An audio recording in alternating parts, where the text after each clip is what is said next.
I'm Shelton Wilder, and welcome to Wilder Possibilities Podcast, where each episode follows an entrepreneur's journey into the transformative power of that light bulb moment where everything clicks. I call that the click.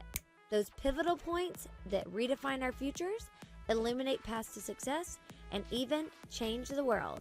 Now let's get wilder. Welcome to Wilder Possibilities Podcast. I'm here with my friend Christian Robert, and he has amazing business called Office Untitled. He's an architect and much more. And thanks for being here. You're welcome. Great to be here. Yes, and I heard that I'm popping his cherry here. It's his first podcast, so thanks for saying yes. Yeah, this is awesome. Yes. I didn't expect to be in video, but this is great. Oh, yeah, we do video. We make sure it gets Love out it. there. Yeah, we're on That's awesome. YouTube and Spotify, everywhere. So Cool. it's good. And I was telling you ahead of time that I asked one question Yeah. about when did you get the click and if you have multiple clicks. And I always like to find out about your history, like go all the way back, Okay. where you're from, the whole thing. Wow. Yeah. 45 minutes? Yeah. You can do it. Let's rock. Yeah. Cool. Okay. So where are you from? I hear an accent. That's right. Okay. So I'm originally from Germany, Okay. small village outside of Stuttgart, and grew up there until I was 25. Oh, okay. And then I ended up looking to study a year abroad at that time. And Got I it. ended up in Arizona at ASU, the really great architecture grad school there. Oh, at ASU. So did you do school in Germany? That's right. Okay. Then I took a year Okay. to study here. So I ended up meeting a lot of great friends, great teachers. Yeah. And imagine yourself growing up in Germany and then you land in Arizona August 14th, 1999. Oh, and you're like, this is very hot here. yeah, very hot. And also ASU's, that's a fun school, Yeah. right? I mean, you were in the architecture program, but Yeah, we it's- architects don't know the You- party. you No, know. we are at school all the you're time, just at school. drafting, trace Or- paper, building models. Yeah. You're just there doing nothing else. It's a bar. Yeah. We don't need that. No, and but then I ended up buying had a little bit of money left from my grant, and I bought a 1987 Chevy Caprice Classic station wagon, who I thought at that time was the coolest. The coolest thing. And wasn't so cool, but I had a lot a of fun. station wagon? And you were able to fit like 13 people in it at the height of it. Yeah. You had like a hearse. The one night I actually ended up going out and not being in school. Right, I think we had like 13 people in the car. It was so fun. And then we ended up doing road trips to LA with a friend of us who had friends that were in college here, and ended up connecting with a great architecture firm that then offered me an internship in Santa Monica. Oh, 2000. wow. Well, no, down the street for where our house is now, actually. Wow. Yeah, on 26th, across from Helen's Bicycles. Right there. Yeah. Oh my God. And that was an incredible summer. Made even more friends, and then they offered me a job Nice. and a visa. And ended up then going home, finished school, and then came back. And then that was it. And then my mother went like, "So I thought you were only going to stay for a year." Oh, So it's been 25 years now. you're like, well, sorry. I know. We're here. She can come visit. Yeah. She does a lot. Oh my God. Okay. So do you have siblings too? I do. My one sister passed away, but I have two half sisters and one half brother. Oh, wow. Yeah. Oh, wow. Very close. They come to visit too. They visit. Oh, that's so nice. Mhm. And you're the only one here. Yeah, I'm the youngest. Oh, the youngest. Wow. And yeah, no, it's great. They live in Switzerland, in south of France, and in Germany. So I got to visit France. So speaking of the click, so I think one of my first really kind of moments where I was like, wow, this is really the field of architecture is really interesting. Was Yeah. in Germany, you can buy this train ticket for 4 weeks, and you can take any train in Europe for 4 or 6 weeks, depending on the time you buy. Really? So with one of my still today best friend, Oh. ended up taking the train all the way from, I think one trip we went all the way from Sweden to Morocco. And obviously always stepped by my sisters, one of my sisters on the way. Yeah. And just seeing incredible My God. museums and architecture, even before I was in architecture school. Yeah. Do you think that kind of shaped some of It it? definitely kind of like poked something, and helped that one of my best friends, he was also equally in art and culture and museums. We just were eating it up, and his dad was super well read. So we ended up doing the Santiago Compostela, all the kind of classics in Spain, all the way to Portugal. But it's just like early on, again, without just kind of curiosity, backpacking. One time my backpack got stolen on a night train. Oh my God. Yeah, you haven't really We got a done the few train. stories here, if you're- but I'm digressing. So back to the No, but that's cool. So how old were you when you guys were doing that? I Like was early? like 17, 16, 17. Early. Yeah, a little Wow. early. Yeah, that was the first time. It was like definitely before 18. But we kept doing it. I think I would say the last one we did was like 22 or so. Yeah, we did it a few times. And then it was more like, okay, let's use it as a means of reasonable transportation. We really get to see stuff on the way, right? But we I saw amazing places, and obviously tons of stories. But and then the town I was in, Stuttgart, they had like this, in 1927, there was a big architecture exhibit. And so like all the big worldwide architects built a small house there on this hill, which is still preserved to this day. Oh, really? It's called the Weissenhofsiedlung. And like Le Corbusier, Mies, just kind of like the Neutras of Germany and the Europe at that time. And incredible inspiration. And then I ended up in Germany after the civil service after college, after high school. At that time, still they're thinking about bringing it back now. What does that mean? So basically, it's basically a draft, right? And so you either do military service for 9 months, or you do civil service for 15. Wow. 12 or 15. So what's like the civil service? Like, what would you do? Yeah. So I ended up choosing civil service. So I ended up doing basically most of my first job was in a nursing home for old people. So I played a lot of like brain games and some mental practice and really great social work, but 9 to 5 and 40 hours of work and out of high school. And like, what do you mean? I have to go to work every day. Wait, but that is so amazing. I mean, that teaches you all of these skills for being with people. I mean, you don't want to necessarily be there, but you're with older people. I mean, that's very helpful of a thing to do. It's like now it's funny. Like my parents are a little older, but you also have some of our projects are affordable in the affordable world and with senior living as well. So it's interesting to have that kind of as a perspective, firsthand experience. But one of my sort of like flatmates that lived in the same building, he was an architecture student from Switzerland, and we kind of like banded together after work and kind of like explored the city, and he kind of like showed me like all the architectural highlights in my own city at that time. And it was kind of like that. Then I already knew I was going to study architecture, but it was like the summer before I actually went to school. And that was kind of the second kind of click. It was like the double click. Yeah. That's amazing. And then did you think, well, maybe I could do this. Maybe I could. Did you ever like do any drawings or practice or anything like that? Like when you were little? Yeah, it's funny. I mean, the classic like the future architect plays Lego. Yeah, it's a little stereotypical. Right? Yeah. My dad was actually an interior designer, and did a few kind of like larger renovation projects, and I don't know. I was talking to my mom the other day, and she's like, it's funny. You told me at 10 years old you're going to be an architect. Oh no way! Like, what? Wow. And I'm not sure if that's fully true, but that's. I think I definitely had an early desire. But then after college, I kind of like, or like in the middle of, before I came to the US, actually, it was it's like, not sure if that's fully what I want to do yet. I don't know. It's like mid-college, a few doubts, which is kind of normal. No, totally. But then coming here to the US was a kind of reignited a little bit of a spark. Yeah. Coming to Arizona and just like doing a lot of field trips there. Went a lot to Tucson, just a very different city. So different than the rest. Yeah. It is. Yeah.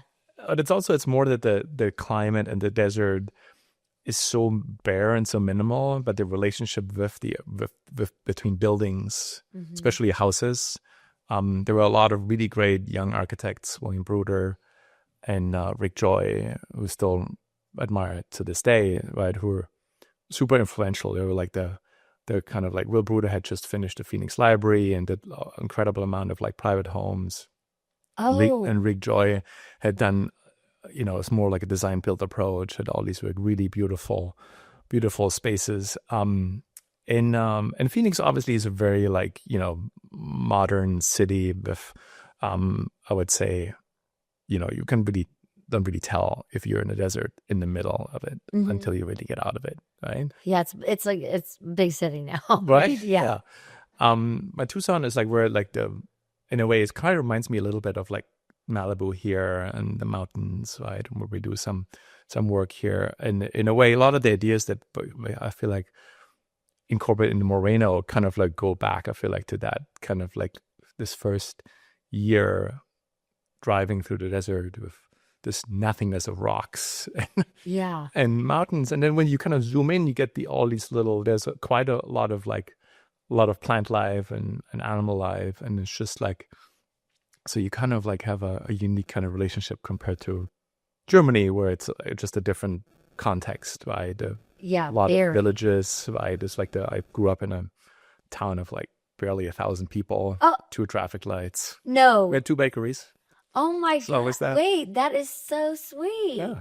Is that where your family is now, your parents? No, my dad moved away afterwards, but close to it, like the same.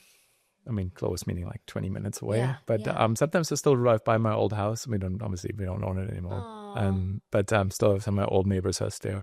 My dad still lives in that city, and I was recently there. Spent a little longer time there earlier this year, and it's funny, kind of when you're younger, you can't wait to get out of there. Right? Well, I know. And then when you're older, you're like.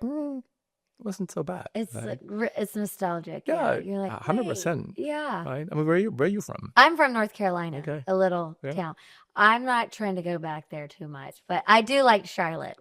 But my little town, it was fine. It was great. It was great. Yeah. But yeah, I mean, anytime I go back to Charlotte, it is very nostalgic. Yeah. Of course, yeah, and different climate than here.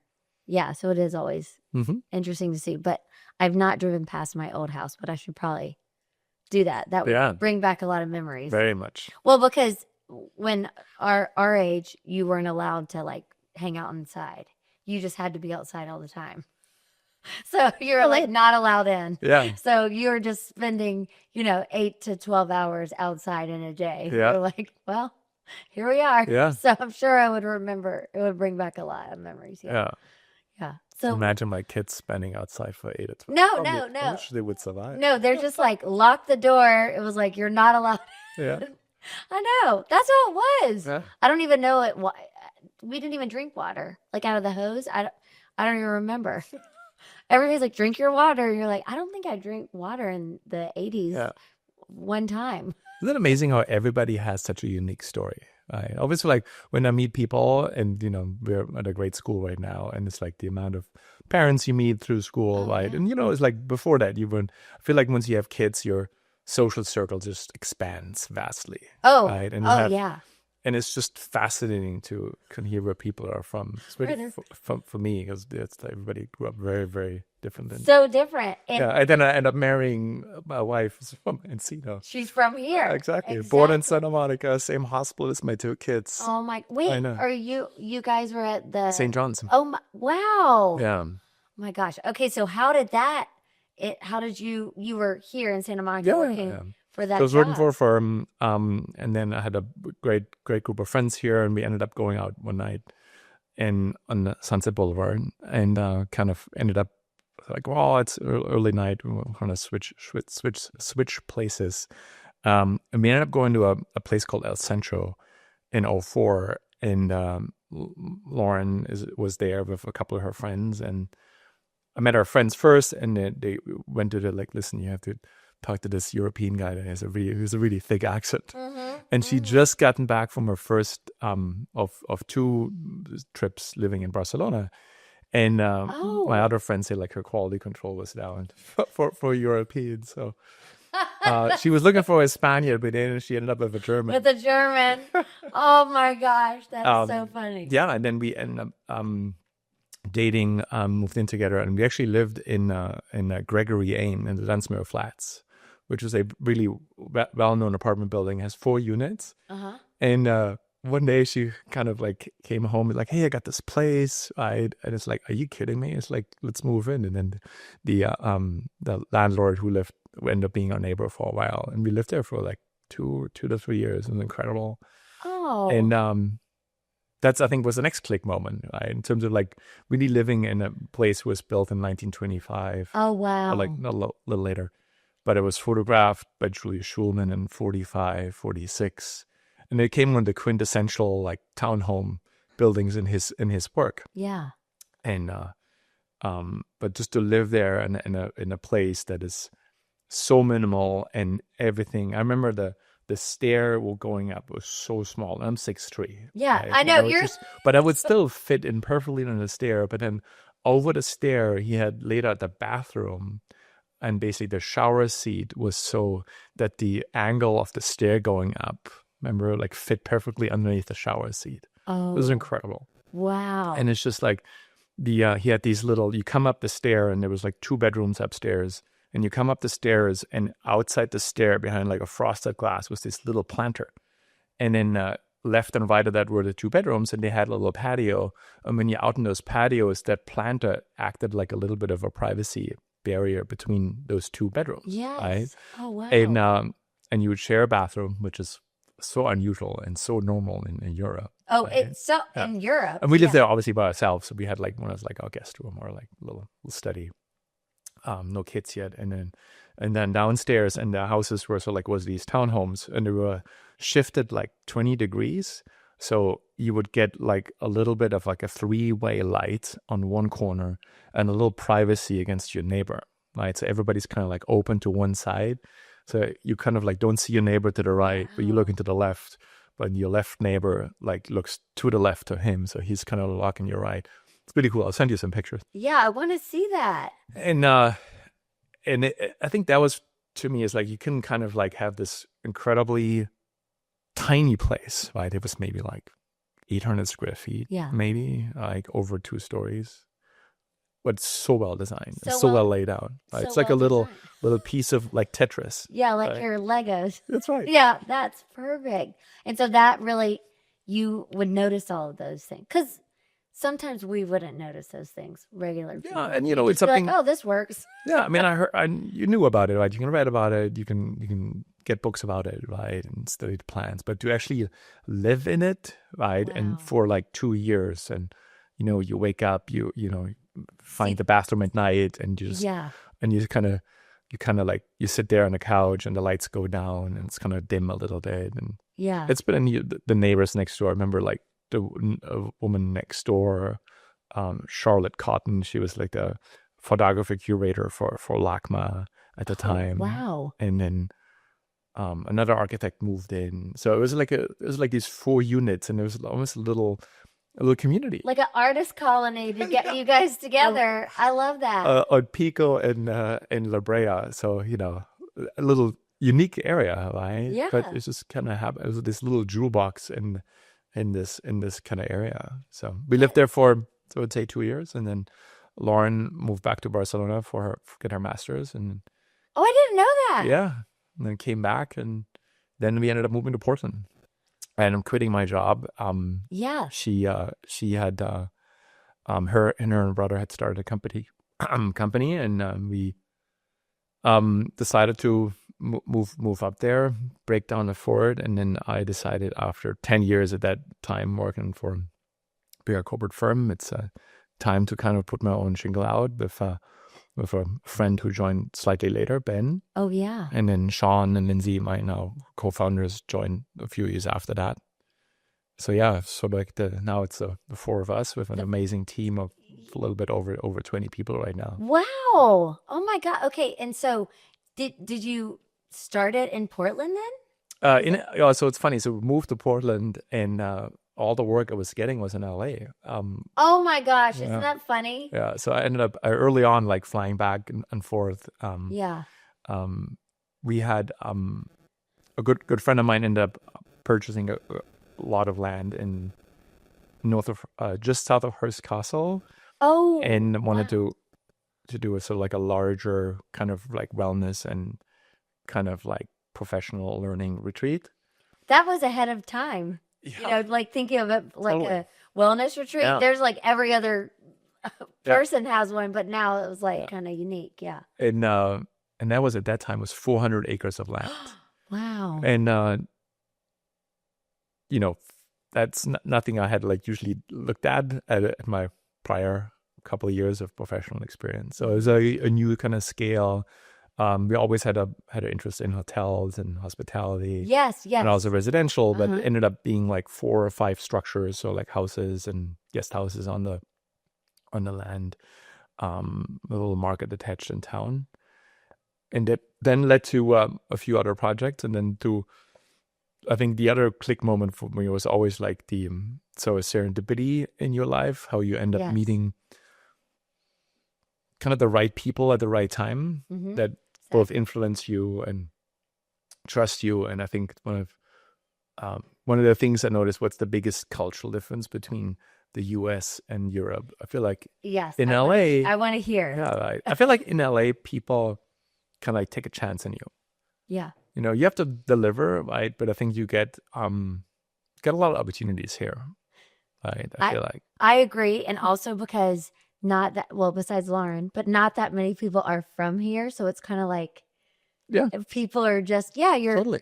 you're giving each other Yeah, chances, and then a lot of times the reason why LA I think can be so challenging, so it's like sink or swim because it's like the best of the best from people from their towns from hmm around the globe come to LA to do well. So it's like, wow, you can do really well here. And 100%. so I always like to hear what the differences in different cultures. Yeah. And it's also, I say, like the spirit of innovation and curiosity and kind of like doing something unique things, right? I mean, if you drive down Malibu, right, all the Hmm. crazy like structures, unique designs, right? There's like people are experiment, I would say Yes. here, and especially in the single family world, right? The whole case study program here, Hmm. obviously going way back, right?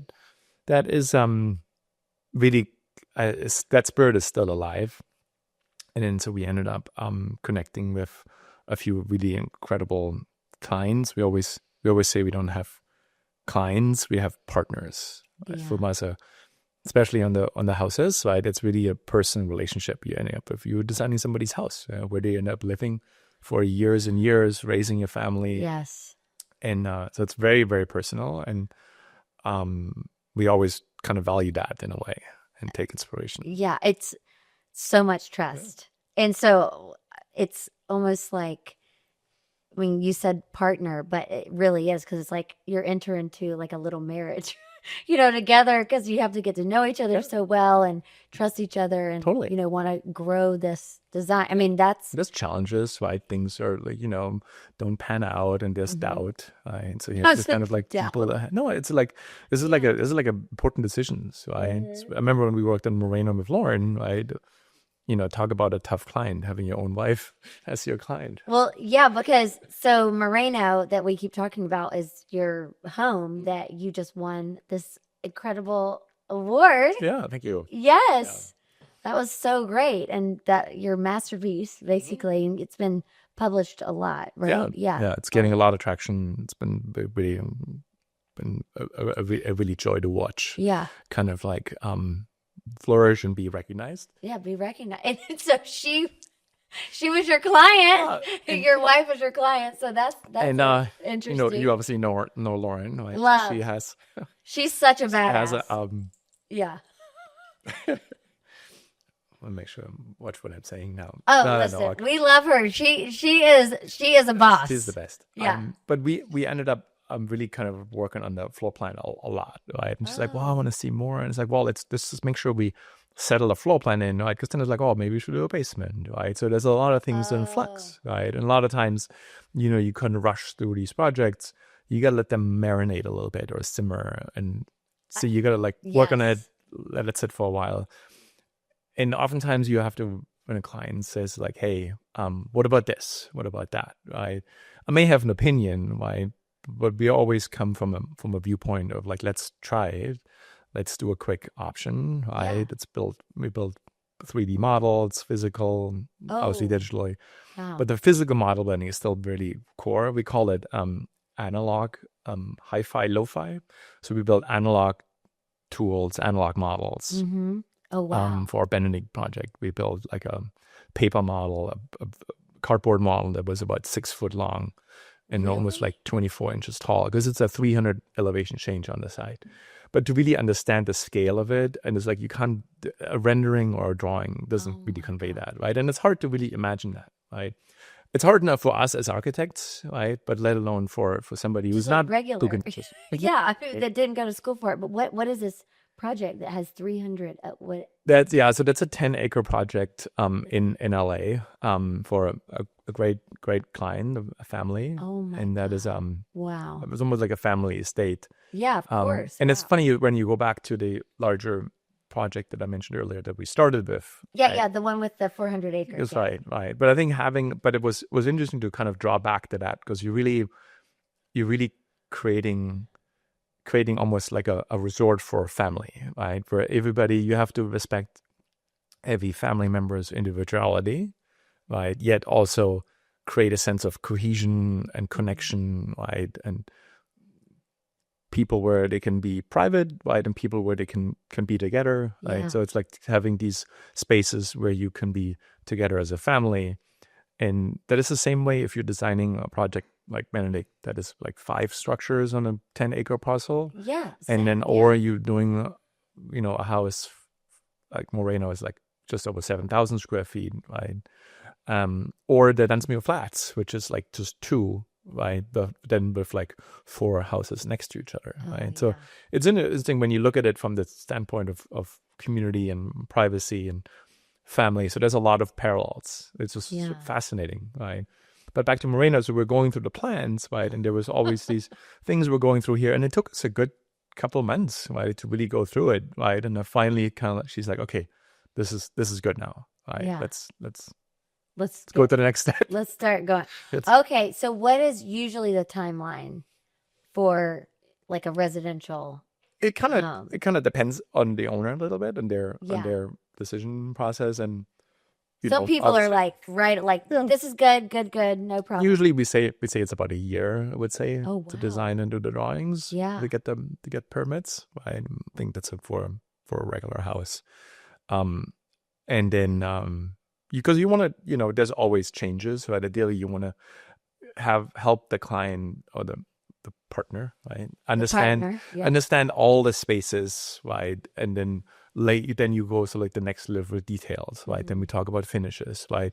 I mean, we have the things in mind, right? But then also how the light goes, right? So, sometimes it's also a matter of trust, right? But sometimes it's also surprises, right? We end up finishing Moreno, and then we sort of like, in the main bedroom, you sort of like all of a sudden get these unique kind of view connections, right? That you try to plan for, right? But then still surprise you. Yeah. And it's just kind of the little gifts. Aww. I finish a house and he's like, oh my God, I never realized this tree is like perfectly aligned there, right? Or the telephone pole. Yeah. Oh my God. You're like, thank God. Yeah. Yeah. Oh, that's amazing. Yep.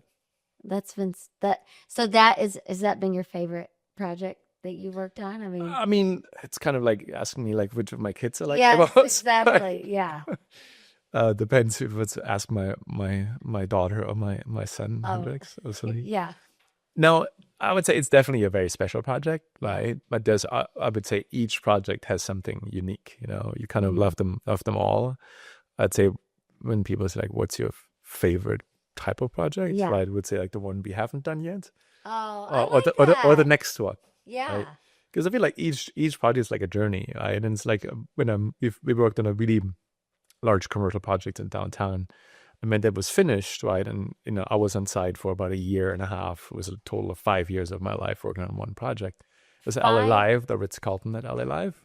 Oh, so it was 5 years, and then afterwards, and you have like all access, right? You would have the keys to all the doors when you're under construction because you're the guy on site, like one of the teams on site. And then once it's finished, right, you kind of like, you obviously hand over the keys, and you're there to kind of like answer questions. But at some point, like now I drove by there, right, it's like, you have the memory of being there, right? Yeah. But it's like the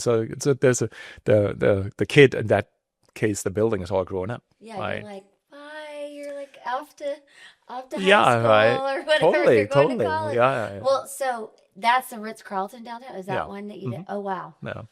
So that was like a more of a commercial work, right? Yeah. Now, right? But I think we always had an interest. We always did a lot of residential work, right? And I think, but Moreno is definitely one of them. Highlights the way it's recognized and the way it was able to execute it, Yeah. quality of details, and the way the design vision kind of came to fruition. But I mean, you've seen it, right? I think it's Spectacular. I mean, that nothing but 12 out of 10. Yeah, I was there earlier, and it's just interesting when you kind of like walk up to it, and we used just 3 materials, basically plaster, this clear cedar siding on the outside. It's like has a bit of like a stain to it, Yeah.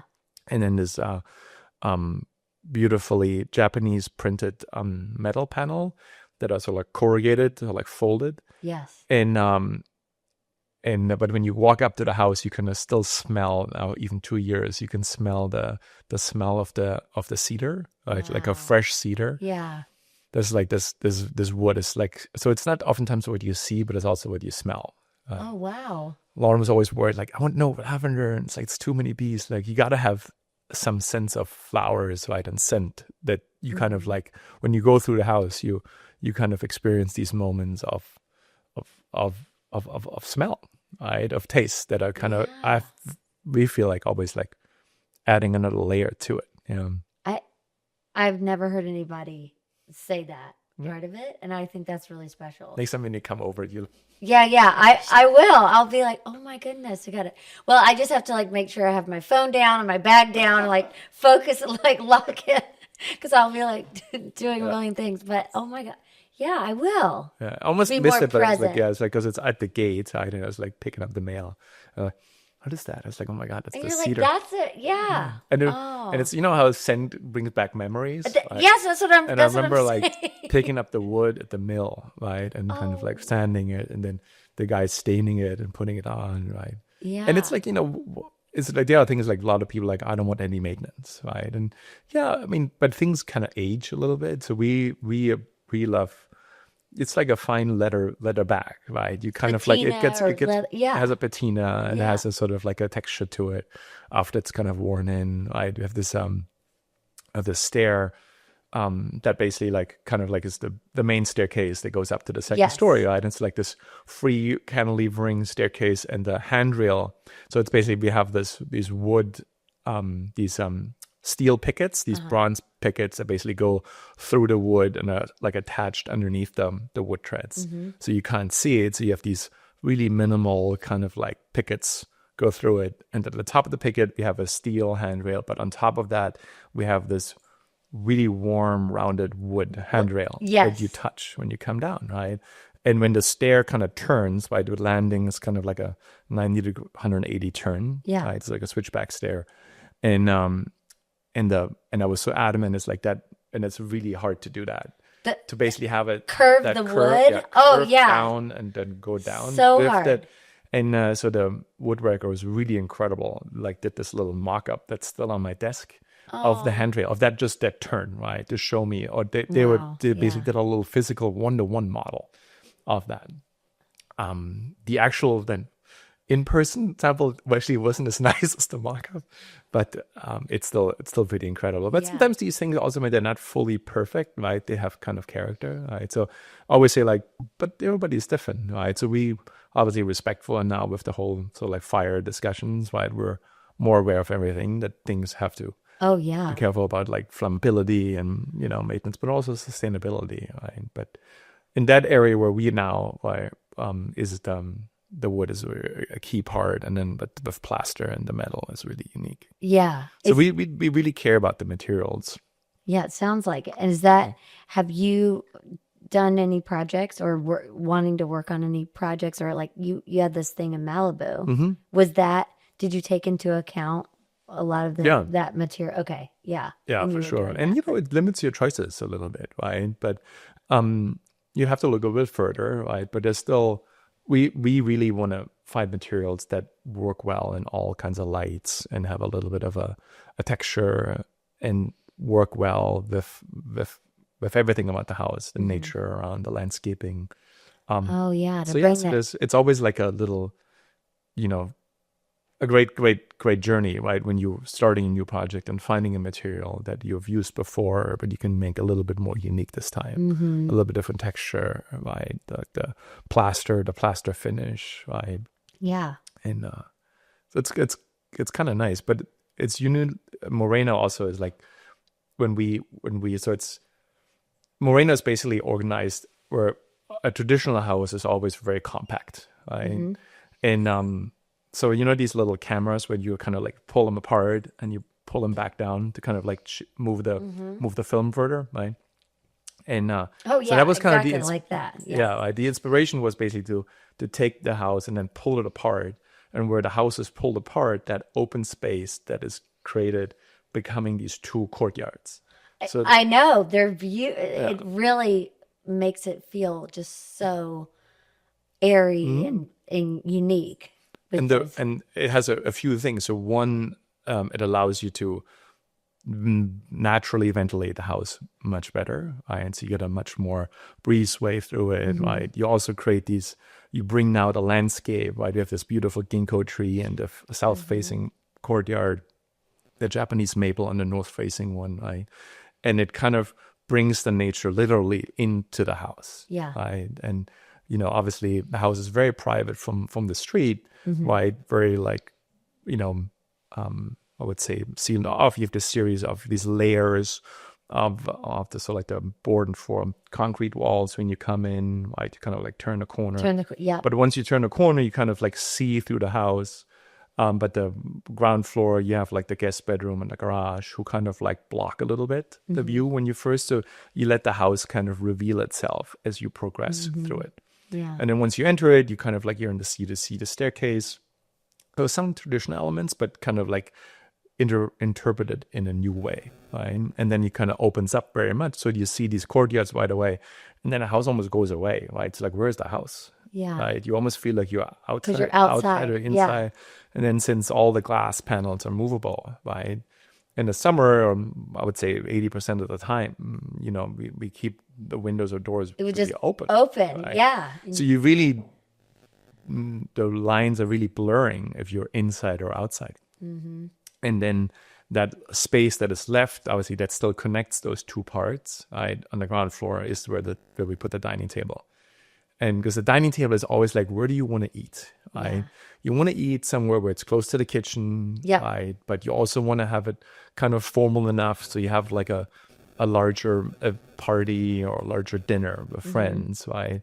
But for us, a lot of times the dining area ended up being when you have breakfast, right? For us, that was like one of the key kind of meals, right? Dinner most of the time, like breakfast is usually everybody's together. Right? Yes. Obviously during the weekday, right? And it's that also, so then the courtyard also allows you to have much more light come in, right? Because so like now the sun obviously faces south, right? So the morning sun kind of like really kind of like lightens up the breakfast. Otherwise, that area wouldn't have really any light. I mean, you could have a window there, right? But it's not the same, right? So it's much more, and in the wintertime, it's much more open. In the wintertime, when the sun's lower and rises further east when it gets up, or further south, the light actually reflects on one of the glass panels and lights up the dining table.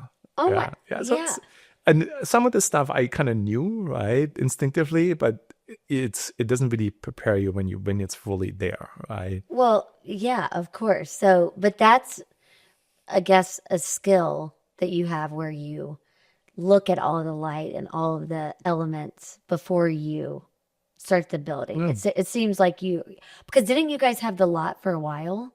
We did. We had it for, I mean, we would say we had it for about like about a year. Well, that was COVID too. Oh, okay. You just got it COVID. Yeah. Okay. So we bought it in 2018. Oh, okay. And then basically spent 2019 designing. And then we basically broke ground December, like October, November. We did like abatement for the old house. So 4 months before COVID, and then COVID hit when we were like in rough framing. Yeah. Oh gosh. Remember that?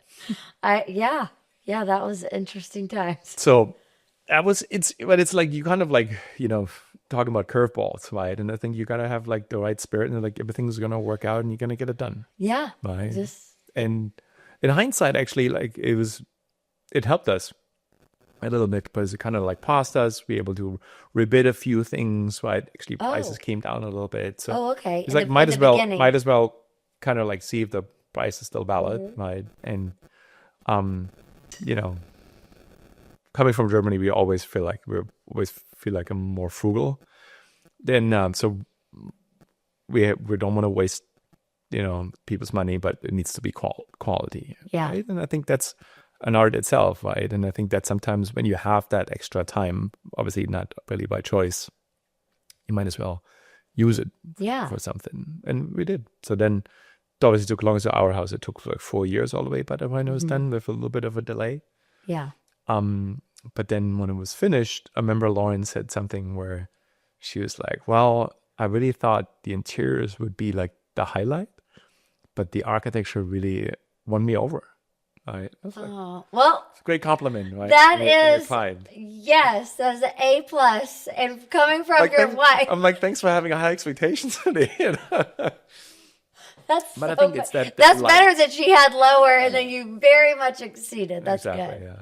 And I think that, Lauren and I went to Japan. I remember on a trip when I did some work in Malaysia, and just seeing a lot of the architecture there and walking around and just kind of seeing that sensibility. We went to I remember like to this beautiful little restaurant. It was basically in a house, and you would eat in this courtyard, right? And that, to me, I still remember that when we designed the house, it was always like, remember this space, something about that what we wanted to kind of incorporate, right? Oh. And I think also in Germany, I remember I had like one of my professors, he loved courtyards. Like everybody had some kind of a courtyard, and he was really, really aware of it, right? Wow. And he's like, and a courtyard has like this unique thing because you kind of like, you're around it, right? It's the one place where you can kind of like really frame space. Mm-hmm. And it's not, it's hard to use that in a house, right? Because obviously you have to, build a little bit more area around it and the glazing and so forth. But it's like, it's a unique kind of like tool, right? So when I now look back at some of our projects, I always find these little moments that you kind of like, and you go back, and sometimes you not really see the lineage of your own work, right? But I think now, kind of looking back, even like the Benedict house, right? I think the large estate there has each house is a little bit of a moment, right? Oh yeah. So I remember the cousin's house is like a full-on courtyard, right? Like a full, let's call it a full circle, right? Mm-hmm. And you kind of come in at the top, and then you kind of walk in at the top floor, and you come down in the staircase, but you're next to this courtyard, and the main livings was actually downstairs, right? Oh. So you're driving up, and you're driving past the house, and you're entering it from the top, similar like if you would have a house on the Sunset Hills. Right? Yeah, of course. Side, yeah. Right? Mm-hmm. So you come in like this house, right? You drive in, come from the top, you come down, and you just think it's a one-story house. Exactly. And then it's connected with this really long, over like 200-foot long gallery, which is used because we're using a retaining wall, right, to incorporate that in it. Yeah. And it almost becomes kind of like an art gallery. It is a really long, unique space with this incredible view out, but it connects, right, to his uncle's house, right? And the uncle, in the uncle's house, you come in on the ground floor, and then you go up, but it's more of a U-shaped courtyard that looks out over the hills. Oh. Because it's a different location on the side, and then a client's sister's house is a little tucked away more. They want to be more private, and actually they don't want to. They enjoy the view, right? But they're like, we really love this little canyon behind us. They're more they want the cozy. So the pool and area is more so everybody has that kind of desire, right? And so did you have to work with every single one? Yeah. Oh my, that is a big I mean, that should just be your calling card there, that you were able to get something right for that many different. I mean, that's a lot of. It's also cooks in unique the to have kitchen. them all so like be related, right? Yeah, but still a lot of cooks in the But they kitchen. were also an Yeah. incredible family, right? Yeah. So I think they're like all got along super well. And Oh, it was we've been very fortunate, right, having really incredible clients. oh, that's so sweet. Well, yeah. that's good. If If you're, now we don't just have a lot of patience. yeah, well, crown of patience. I mean, we have to have that. But Yeah. usually, if great people attract great client, you kind of pull in this Yeah. similar vibe. Mhm. I would like to say, or like you're aggressive, you might have aggressive clients. If you're chill, you have chill. I mean, it kind of can go that way sometimes, but I love to hear that though. That's exciting. Yeah. Yeah. So you have the 20 of you guys, your partners. And so is anything exciting next that you're kind of. Yeah. I think the firm is really in an incredible spot. We're actually planning a little bit of an exhibit where you'll be invited to. Oh, I'll be there. And the goal was we want to basically showcase. It's not really like a portfolio show, right? So we want to pick a number of projects that kind of like highlight some just unique approaches, right? And Well, your courtyards. That's like your That's signature. right, You that's didn't right. even know that was your signature, and then you go back and you see it. it's funny, like the courtyard also can be a U-shaped courtyard, right? Yeah, So we're doing yeah. also on the larger projects sometimes. We also feel like you have like a balcony in a way is a sort of a courtyard, right? Yeah. A mini courtyard, right? So, but it'll be back to the exhibit, so that's like super exciting. And then water residential work that we're focusing on right now. We're trying to do a little bit more work on help people in the Palisades. Yeah, We actually designed on a concept level a prefab version of the Moreno house for a smaller lot in the Palisades and Altadena lot. So there's some interesting kind of things cooking right now in the office. And we always feel like we see ourselves was like a studio, right? Not like a traditional office. Right? It's more like we have a lot of models around there, a lot of like trial and error, a lot of like prototypes in a way. I love that you said that you have the huge one. Yeah. That's We'll bring that out. You'll bring I hope that. the Yeah, I clients mean, the client actually has it at his house right now. We haven't seen it for a while. you'll be like, "Can we borrow that I bag for?" Yeah, that's Yeah. so great. And so we have a big model shop, which is almost like that's the only private office we have. It's the model shop. Yeah. In the back. But yeah, it's really kind of like a great way. It's both for us as a team to both have the work around us and kind of like see, touch it. With these days, so much obviously is in the computer, right? And it's kind of sitting there and it's almost away, right? But when you print it out, but also you build it, right? Larger scales too. So there's some really, really exciting projects that are kind of coming up. So again, it's like our 11th year. Oh, 11. Yeah, 12th Okay. year almost. So Wow, I love that. I'm excited Well, to share. Well, I think too, when you're building the models, you can probably catch things that could come up, because you're making it in your hand, and you're like, oh gosh, we actually need to. I mean, so I like that approach. So it's not, and that's a thing. The analog, like everything is like going back to that because there's so much AI and so much everything happens. So it's like anything that is, that you can see and modeled out versus just like that, that is the truth it's just going to be more interesting. Like people love Mahjong now and all these different games. And so I love that you're doing that. I can't wait for the exhibit. That's going to be, is that going to be, you think this year, 2026? Or? Yeah. It's probably like March, April. Oh, like so soon. Is that at your office, do you think? No, or? we'll probably have it at a retail space or a little more of a gallery, probably in downtown a little bit. In downtown. To kind of like draw a little focus there. We have a place there. So we will love partnerships, and I think we'll probably have it there for like a month. So we'll have an opening event and then a series of salons. We've always want to kind of maybe invite people to lecture and have a bit of a discussion series there maybe going on. So we'll see. It's over. We just talked about it last week. So things are cooking. That's such a great idea. Right? Remember the old school salons? Yeah. Yes. Everybody goes back to. I remember my partner Sean, his daughter is in New York right now, and she's like, "Oh yeah, there's like all these people are like having these like lectures in coffee shops right now. Like it's so cool. Never seen this before." Like, yeah, that's how it used to be. It used to be, yeah. And then everything just went online. People want to come back together. Yeah. And it's for us, it's also I remember we did a really incredible studio or office for a friend, and back then started as a client.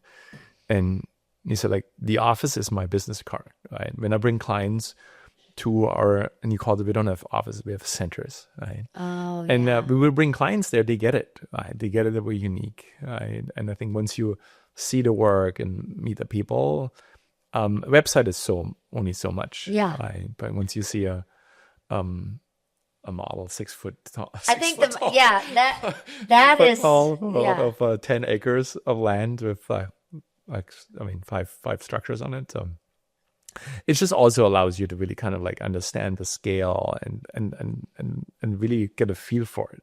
Yeah, I remember Lauren saw the models. This is how this looks like. Yeah. You have like a lamp, and then you can, rotate you can simulate how the sun kind of goes and how the shade goes.